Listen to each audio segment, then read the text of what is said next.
तर मित्रांनो, तू ही रे माझा मितवा या मालिकेच्या 22 जानेवारीच्या एपिसोडमध्ये छान ट्विस्ट बघायला मिळतोय. आणि ट्विस्ट असा असणार आहे की अर्णव, आकाश, ईश्वरी यांना कळलेलं असतं की अर्णवचं चेकबुक गायब झाले. घरामध्ये ते कुठेच नाही आहे. अर्णव बँकेत फोन करतो आणि सगळे पेमेंट्स होल्ड करायला सांगतो. अर्णव बँकेत जातो. घरामध्ये तसं कोणीच नसतं. अंजली, आजी मंदिरात गेलेले असतात. मामा, मामी मित्राकडे गेलेले असतात. आकाश ऑफिसला आणि अर्णव बँकेत. ईश्वरी घरात एकटीच असते. ईश्वरीला वाटतं की ह्या सगळ्या मागे राकेशच आहे. ईश्वरी अंजलीच्या रूममध्ये जाते आणि कपाटामध्ये शोधाशोध करते. ईश्वरीला ते आवडत नाही. ती मनात म्हणते, सॉरी अंजली ताई, पण मला तुमच्या कपाटामध्ये शोधाशोध करावी लागते. चेकबुक आहे का बघावं लागते. ईश्वरी कपाटामध्ये सगळीकडे शोधाशोध करते आणि तिला चेकबुक सापडतं. ईश्वरी चेकबुक घेते आणि तिथून निघत असते. तेवढ्यात तिथे राकेश येतो.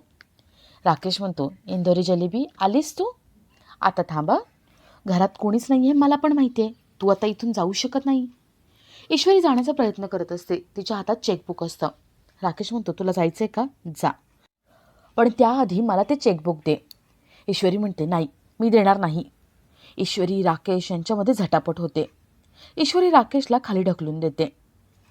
तर इथे अर्णवलाही कळलेलं असतं की राकेश घरी आलाय. अर्णव धावत घरी येतो आणि समोरचं दृश्य बघून एकदम हादरतो. आता राकेशने चुकीचं काहीतरी केलं नसेल ना, आणि जर तसं काही केलं असेल तर अर्णव त्याला काय शिक्षा देतोय हे बघणंही तेवढंच इंटरेस्टिंग असेल. तर या सगळ्याची सुरुवात कशी होते ते थोडक्यात पाहू. तर मालिकेत आपल्याला असं बघायला मिळतंय की ईश्वरी पतंग उडवताना पडणार असते. अर्णव तिचा हात पकडतून तिला आपल्याजवळ खेचतो. दोघंही खाली पडतात. दोघं एकमेकांच्या अंगावर पडलेले असतात. अर्णव म्हणतो, अक्कल नाही आहे का तुला? खाली पडली असतीस ना, जीव गेला असता, मेली असतीस. ईश्वरी म्हणते, सर तुमच्यासाठी चांगलंच होतं ना. अहो मी मेले तर सुटका झाली असती तुमची. नकोय का सुटका?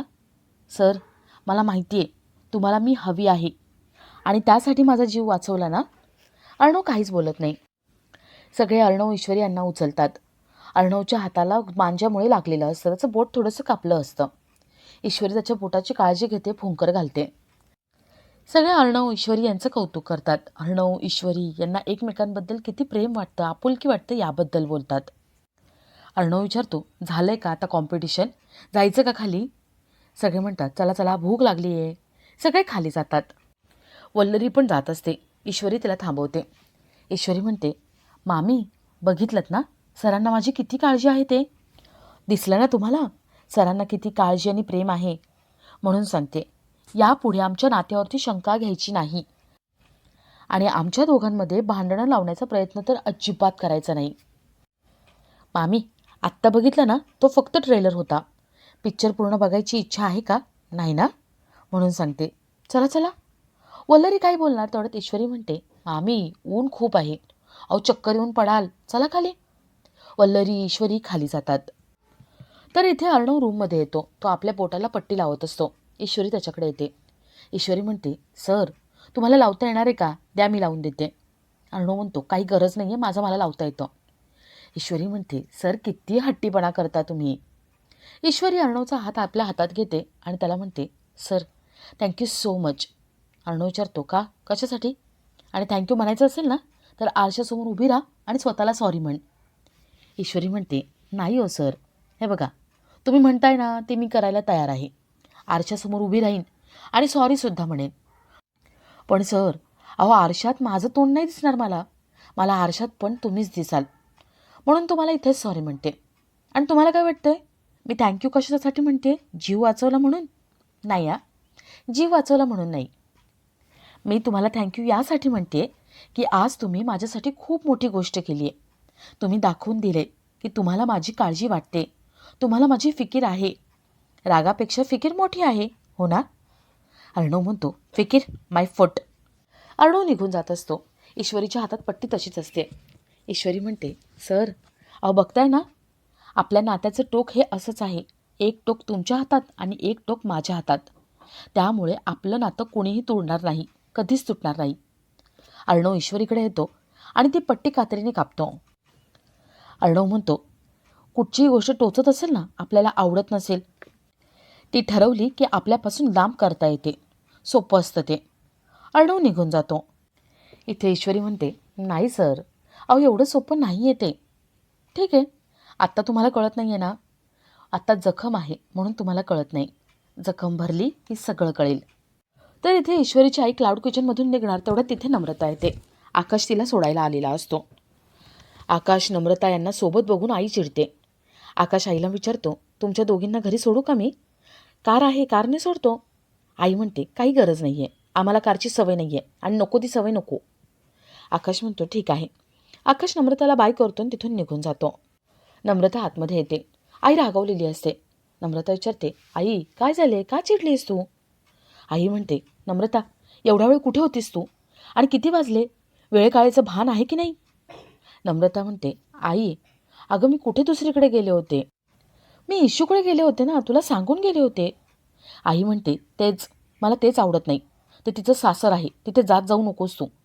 आणि हो, असं वेळी अपवेळी येत जाऊ नकोस. नम्रता म्हणते, आई असं का बोलतेस? मला माहिती आहे आकाश सर माझ्यासोबत आलेत म्हणून तुला त्रास होतोय ना. आई म्हणते, नम्रता आकाश तुझ्या सोबत आला आणि त्यात अगं किती वाजलेत बघ. लोकांची 4 तोंडं असतात, 4 तोंडाने 4 लोक बोलत असतात, म्हणून प्लीज अशी वागत जाऊ नकोस तू. नम्रता म्हणते, आई आकाश सर मला सोडायला आले ना, त्याचा तुला त्रास होतोय. तुला वाटते की आमची मैत्री खूप पुढे गेली आहे का? तुला वाटतं तसं काही नाही आई. आई म्हणते, बास हा, नम्रता मला आता काही ऐकायचं नाही आहे. मी तर म्हणते ना, थोडे दिवस क्लाउड किचनला येऊच नकोस. नम्रता म्हणते, आई हे काय वागतेस तू? अगं क्लाउड किचनचा आणि माझ्या उशिरा येण्याचा काय संबंध आहे? आई माझे निर्णय मी घेऊ शकते, मी क्लाउड किचनला येणार. आई म्हणते, तुला ऐकायचं नाही आहे का? तुला सांगितलं तेवढं ऐकायचं, यापुढे तू क्लाउड किचनला यायचं नाही. माझ्याकडून जेवढं काम होईल तेवढं मी सावरेल. आई रागाने निघून जाते. नम्रताला प्रश्न पडलेला असतो की आई अशी का वागते. तर दुसऱ्या दिवशी अर्णव नाश्त्यासाठी येतो. घरामध्ये कोणीच नसतं. ईश्वरी ज्यूस बनवते आणि येऊन बसते. अर्णव विचारतो, माझा नाश्ता? ईश्वरी म्हणते, हे बघा अनिताताई बाहेर गेलेत भाजी आणायला, अंजलीताई आजी देवळात गेलेत, मामा मामी मित्राकडे गेलेत आणि आकाश सर ते गेलेत जिमला. घरामध्ये कोणी नाही आहे आणि माझ्या हातून तुम्ही काही खाणार नाही म्हणून मी माझं स्वतःच बनवून घेतले. थांबा, चाट मसाला राहिला आहे. ईश्वरी चाट मसाला आणायला उठते.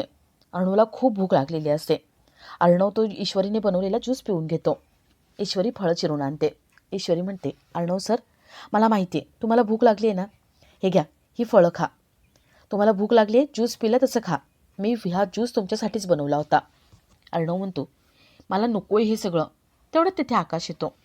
अर्णव म्हणतो, आकाश इथे आला येतो. ईश्वरी म्हणते, मला माहिती आहे आकाश सर काही येणार नाही, ही तुमची ट्रिक आहे ना. आकाश म्हणतो, दादा मला ऑफिसमधून फोन आला होता, बँकेतून खूप मोठी अमाऊंट काढली गेली आहे, तू काढली आहे का? अर्णव म्हणतो, नाही मी तर काढली नाही. चेक नंबर आहे का? आकाश म्हणतो, चेक नंबर आहे पण चेकबुक नाही आहे, घरात कुठेच नाही आहे आणि स्टडी रूममध्ये ऑफिसमध्ये पण नाही. अर्णव म्हणतो, माझ्याकडे असेल. अर्णव, ईश्वरी आणि आकाश रूममध्ये जातात. अर्णवला कळतं की रूममध्ये पण चेकबुक नाही. अर्णव बँक मॅनेजरला फोन लावतो आणि सगळे पेमेंट्स थांबवायला लावतो. अर्णव आकाशला म्हणतो, तू जा आणि पेमेंटची एंट्री कोणी केली आहे, काय केलं आहे ते सगळं चेक कर, मी बँकेत जातो. तर इथे बँकेत राकेशचा माणूस 50 लाख काढायला आलेला असतो. त्या माणसाकडे बघून सगळ्यांना डाऊट येतो की हा चुकीचा माणूस आहे. ते सगळे त्याला बोलण्यामध्ये गुंतवून ठेवतात आणि अर्णव येण्याची वाट बघत असतात. तर इथे ईश्वरी अर्णवला म्हणते, अर्णव सर मला असं वाटते की या सगळ्यामागे राकेश आहे. अर्णव म्हणतो, हो मला पण तसंच वाटतंय. अर्णव बँकेत जायला निघतो आणि आपला आजचा हा भाग इथेच संपतो.